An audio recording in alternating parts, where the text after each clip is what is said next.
नमस्कार, आप देख रहे हैं आपका अपना चैनल भिवानी हलचल खबरों के संग में मैं हूं मनोज कुमार। आइए सबसे पहले डालते हैं नजर आज की हेडलाइंस पर। पूर्व मंत्री जेपी दलाल ने बजट को बताया बेहतर, विभिन्न क्षेत्रों का होगा विकास। विश्व कैंसर दिवस पर अखिल भारतीय तेरापंथ महिला मंडल के द्वारा स्वास्थ्य जांच शिविर आयोजित। ट्रैफिक नियमों की उल्लंघना करने वालों के खिलाफ ट्रैफिक पुलिस का रुख सख्त। लोहारू फाटक पर निर्माणाधीन पुल की देरी का कारण प्रशासनिक लापरवाही व ठेकेदार की मनमानी, कहा स्थानीय लोगों ने। हटाए गए पटवारियों की बहाली को लेकर पटवारियों का धरना तीसरे दिन भी जारी। और अब खबरें विस्तार से। भिवानी में बजट को लेकर पत्रकार वार्ता के दौरान हरियाणा के पूर्व वित्त एवं कृषि मंत्री जेपी दलाल ने कहा कि यह बजट देश के विकास को नई रूपरेखा देने वाला बजट है। इस बजट में भविष्य की नैनो चिप्स टेक्नोलॉजी आधारित वस्तुओं के निर्माण को बल मिलेगा। साथ ही वित्तीय रूप से मजबूत करने वाले special high speed railway corridor बनाए जाने से देश में औद्योगिक उन्नति होगी। हाल ही में अमेरिका के राष्ट्रपति डोनाल्ड ट्रंप द्वारा भारत पर लगाए गए टैरिफ को 18% किए जाने का भी उन्होंने स्वागत किया। पूर्व कृषि मंत्री ने कहा कि इस बजट में हरियाणा प्रदेश के कृषि क्षेत्र के लिए विशेष व्यवस्थाएं की गई हैं। पूर्व कृषि मंत्री जेपी दलाल ने कहा कि इस बजट में हरियाणा प्रदेश के कृषि क्षेत्र के लिए विशेष व्यवस्था की गई है। हरियाणा का 10% के लगभग क्षेत्र सैम की समस्या से ग्रस्त है। इस बजट में सैम की समस्या से निपटने के लिए विशेष प्रावधान किए गए हैं, जिससे हरियाणा प्रदेश को सीधा फायदा होगा। उन्होंने कहा कि कृषि सब्सिडी 1,70,000 करोड़ की गई है ताकि कृषि क्षेत्र को सीधा फायदा मिल सके। पूर्व वित्त मंत्री जेपी दलाल ने कहा कि प्रधानमंत्री नरेंद्र मोदी के कार्यकाल में देश प्रगति के पथ पर आगे बढ़ रहा है। वर्ष 2017-18 में जो बेरोजगारी की दर देश में थी वह 3% रह गई है। 2014 में देश की अर्थव्यवस्था दुनिया में 10वें नंबर पर थी, अब चौथे नंबर पर आ गई है। जल्द ही चीन व अमेरिका के बाद देश की अर्थव्यवस्था तीसरे नंबर पर होगी। उन्होंने कहा कि भारत सरकार ने डिजिटल लेन देन पर जोर दिया।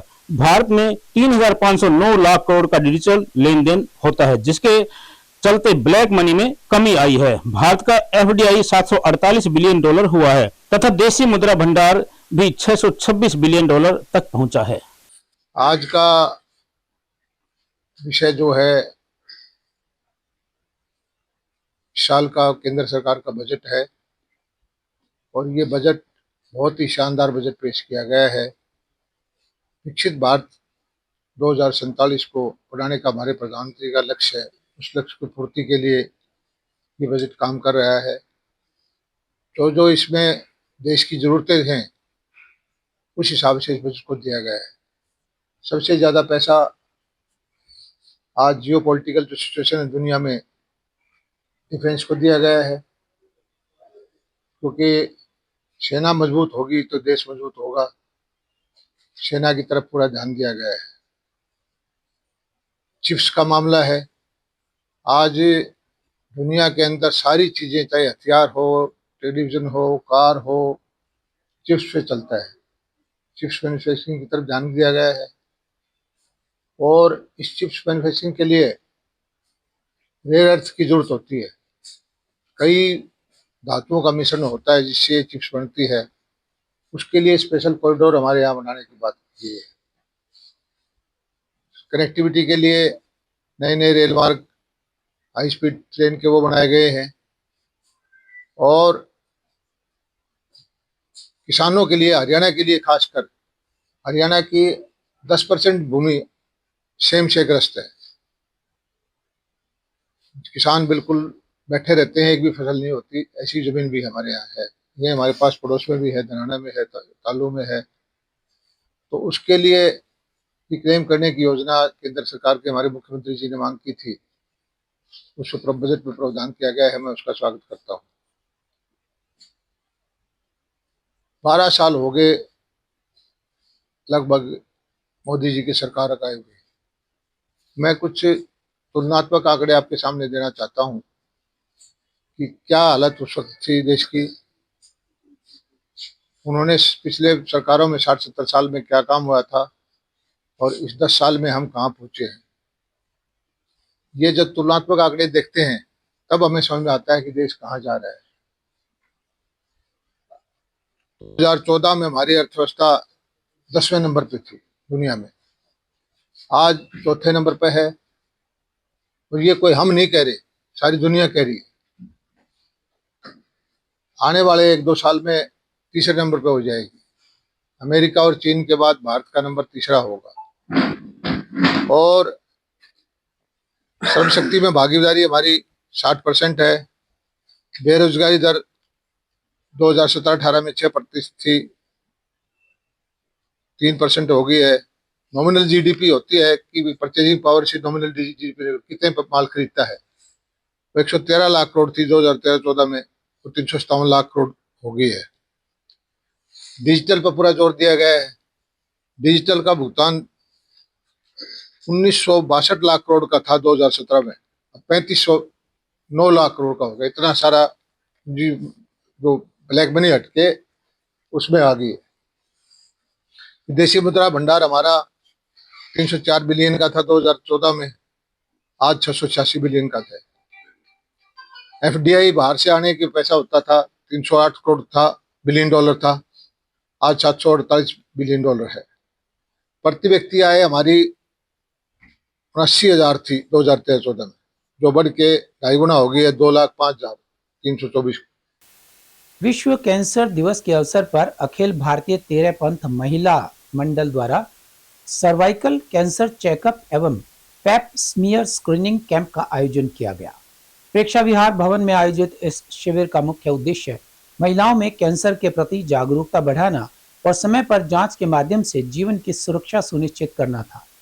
इस मौके पर मुख्य चिकित्सा अधिकारी डॉक्टर रघुवीर सांडिल्य व डिप्टी सीएमओ डॉक्टर सुमन विश्वकर्मा ने कहा कि कैंसर से डरने की जरूरत नहीं है, बल्कि इससे लड़ने के लिए सजग होने की जरूरत है। उन्होंने कहा कि जिस तरह से महिलाओं ने आगे बढ़कर अपनी जांच करवाई है, वह समाज में बदलाव का एक सकारात्मक संदेश देता है। विश्व कैंसर दिवस के अवसर पर अखिल भारतीय तेरहपंथ महिला मंडल के द्वारा स्वास्थ्य जांच शिविर का शुभारंभ विधायक घनश्याम सर्राफ की धर्मपत्नी प्रेमलता सर्राफ ने किया। कार्यक्रम के दौरान आरोग्यम मिशन के तहत बड़ी संख्या में महिलाओं ने पंजीकरण करवाया और विशेषज्ञ चिकित्सकों की देखरेख में अपनी जांच करवाई। वहीं इस अवसर पर 25 से 65 वर्ष की महिलाओं पर विशेष ध्यान दिया गया।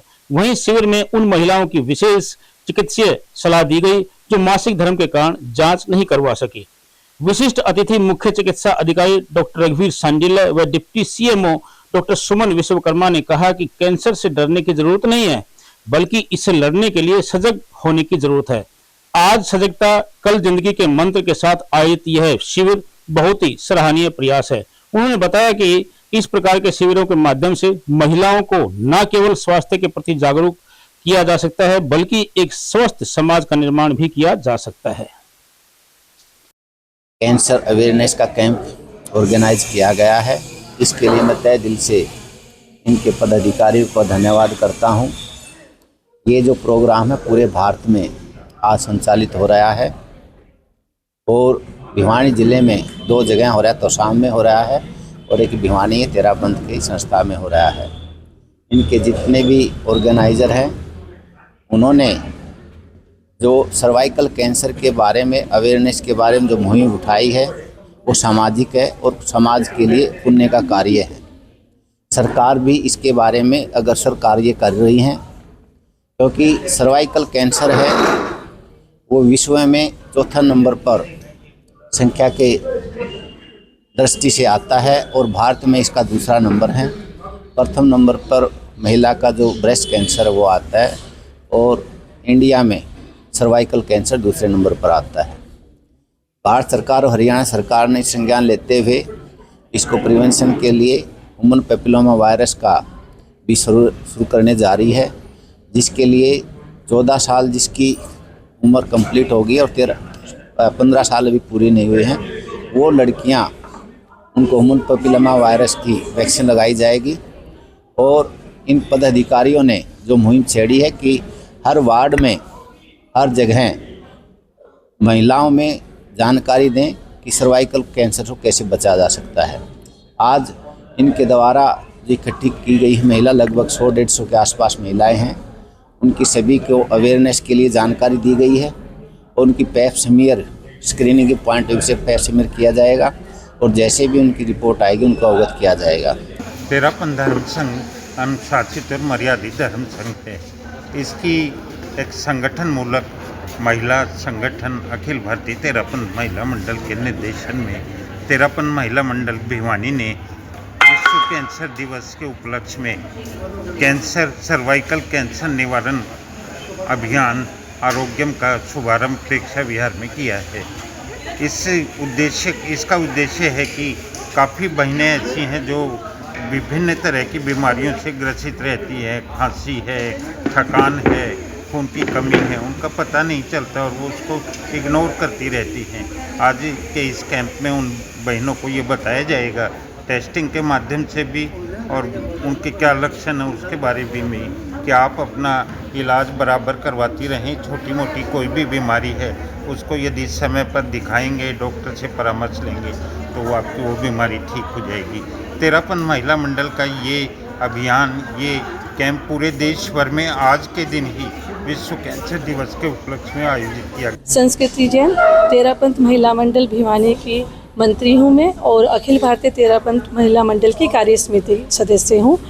तो आज का जो ये कैंप है वो हमारे तेरापंथ धर्म संघ के अधिशास्ता गुरुदेव आचार्य श्री महाशरमन जी के आशीर्वाद से हमारी अखिल भारतीय तेरापंथ महिला मंडल की अध्यक्ष सुमन नाटा जी का विजन है। उनका विजन है कि जो ये पेप स्मीयर टेस्ट है इसके द्वारा हम सर्वाइकल कैंसर को भिवानी ही नहीं पूरे हिंदुस्तान से जड़ से उखाड़ दें। तो उसी विजन को देखते हुए हमारी जो 547 शाखाएं हैं पूरे देश भर में, उसमें से 330 शाखाओं में कम से कम आप लगा लीजिए 30 से 40 हज़ार महिलाओं के आज के दिन, क्योंकि आज कैंसर अवेयरनेस डे है, आज के दिन टेस्टिंग चल रही है और हम उम्मीद करते हैं कि ये टेस्टिंग हमारी इतना बड़ा रिकॉर्ड हो जाए कि हम गिनीज बुक के लिए क्वालिफाई कर पाएँ। भिवानी ट्रैफिक पुलिस ने अभियान के तहत ट्रैफिक नियमों की उल्लंघना करने वाले वाहन चालकों के चालान कर दिए तथा उनके खिलाफ सख्त दिखाई दिए। पुलिस ने वाहन चालकों को समझाया तथा नियमों के बारे में अवगत भी करवाया। ट्रैफिक एसएचओ संजय कुमार ने बताया कि पुलिस अधीक्षक सुमित कुमार के निर्देशानुसार नियमों की उल्लंघना करने वालों के खिलाफ सख्ती बरती जा रही है और सख्ती से निपटा जा रहा है।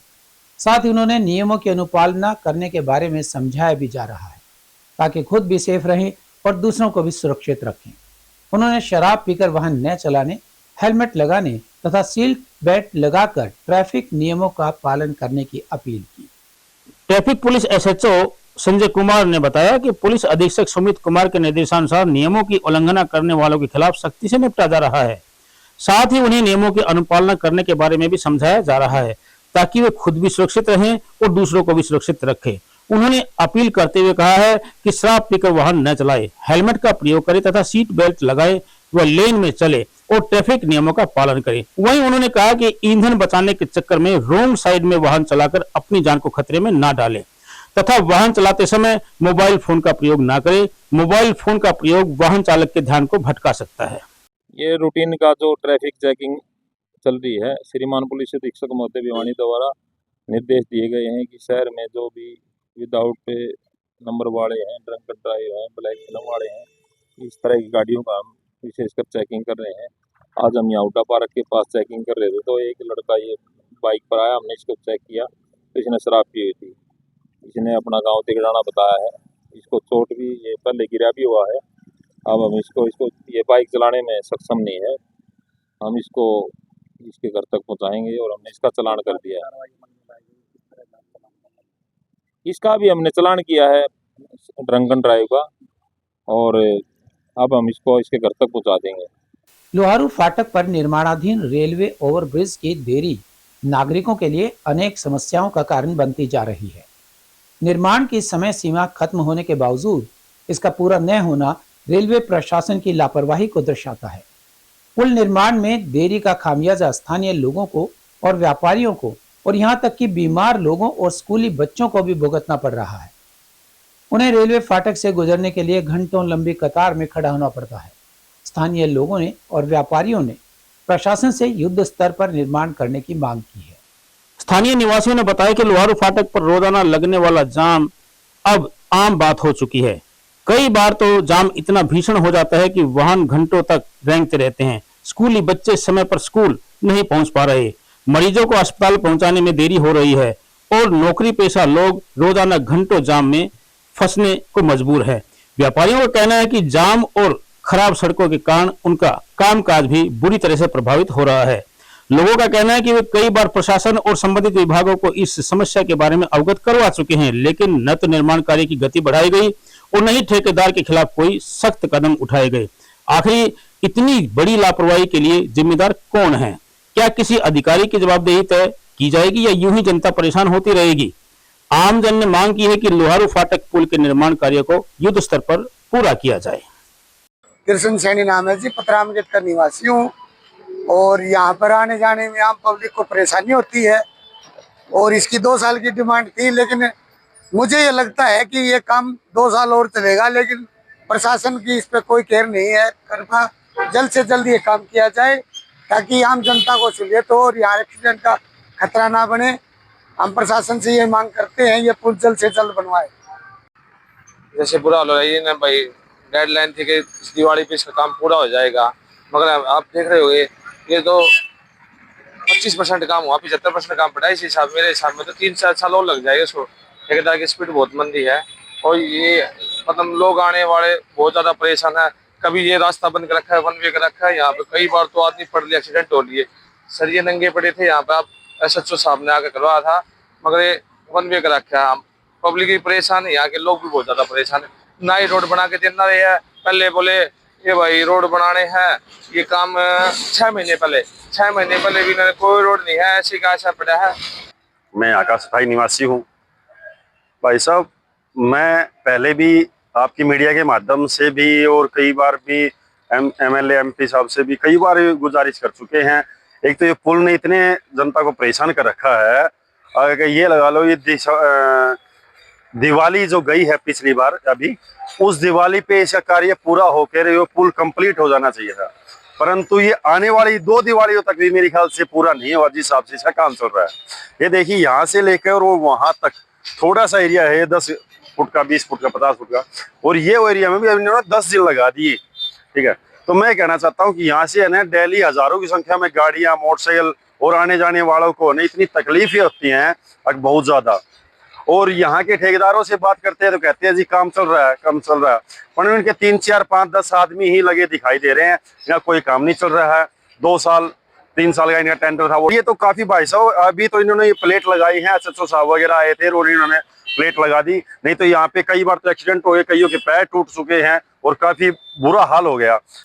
हरियाणा सरकार के द्वारा निलंबित किए गए 6 पटवारियों की बहाली को लेकर पटवारी एसोसिएशन का धरना तीसरे दिन भी जारी रहा। एसोसिएशन पदाधिकारियों ने बताया कि राजस्व मंत्री विपुल गोयल से बातचीत के बाद 4 पटवारियों को बहाल किया जा चुका है। उन्होंने कहा कि 2 पटवारियों की बहाली की उम्मीद के साथ विभाग द्वारा उनकी अन्य मांगों पर सकारात्मक फैसला लिया जाएगा। धरना स्थल पर मौजूद पटवारियों ने कहा कि वे सरकार के खिलाफ नहीं हैं, बल्कि अपने सम्मान और अधिकारियों को लड़ाई लड़ रहे हैं। उन्होंने कहा कि निलंबन की कार्रवाई में कर्मचारियों का मनोबल गिरा है और इसी के विरोध में उन्होंने धरना दिया है। अब जब सरकार की ओर से बहाली की प्रक्रिया शुरू की गई है तो पटवारियों को उम्मीद है कि बाकी मांगों पर भी जल्द ही सकारात्मक फैसला लिया जाएगा। पटवारी एसोसिएशन ने यह भी स्पष्ट किया कि यदि आज उनकी प्रमुख मांगों पर सहमति बन जाती है और सभी निलंबित पटवारियों की बहाली सुनिश्चित होती है तो 3 दिन से चल रहे धरना आज ही समाप्त हो जाएगा। हालांकि उन्होंने यह भी कहा कि जब तक लिखित रूप में ठोस आश्वासन नहीं मिलता तब तक आंदोलन पूरी तरह से खत्म नहीं किया जाएगा। धरने के दौरान पटवारियों ने शांतिपूर्ण तरीके से नारेबाजी की और सरकार से संवाद के जरिए समाधान निकालने की अपील की। एसोसिएशन का कहना है कि पटवारी प्रशासन की रीढ़ होते हैं और उनके बिना राजस्व व्यवस्था सुचारू रूप से नहीं चल सकती। नमस्कार जी, मेरा नाम शैलेंद्र सिंह पटवारी है और मैं सरकार से निवेदन करता हूं कि भी हमारे जो साथी माननीय मुख्यमंत्री के द्वारा सस्पेंड किए गए थे उनको जल्द से जल्द बहाल किया जाए। हमारी यूनियन की यही मांग है और माननीय राजस्व मंत्री के द्वारा भी सकारात्मक एक पहल की गई है, उसके लिए मैं उनका धन्यवाद करता हूं। और हमारे मीडिया के बंधुओं का भी मैं आभार व्यक्त करता हूं कि उन्होंने हमारे धरने का प्रतिदिन रूपरेखा को राज्य सरकार को भेजा, बताया, हमारी मांगे उठाई। उसके लिए मेरा मीडिया के मित्रों का बहुत बहुत आभार। और अब जाने से पहले एक नजर आज की हेडलाइन। पूर्व मंत्री जेपी दलाल ने बजट को बताया बेहतर, विभिन्न क्षेत्रों का होगा विकास। विश्व कैंसर दिवस पर अखिल भारतीय तेरापंथ महिला मंडल के द्वारा स्वास्थ्य जांच शिविर आयोजित। ट्रैफिक नियमों की उल्लंघना करने वालों के खिलाफ ट्रैफिक पुलिस का रुख सख्त। लोहारू फाटक पर निर्माणाधीन पुल की देरी का कारण प्रशासनिक लापरवाही व ठेकेदार की मनमानी, कहा स्थानीय लोगों ने। हटाए गए पटवारियों की बहाली को लेकर पटवारियों का धरना तीसरे दिन भी जारी। हमारे आज के अंक में बस इतना ही। अगले अंक के लिए देखते रहिएगा आपका अपना चैनल भिवानी हलचल।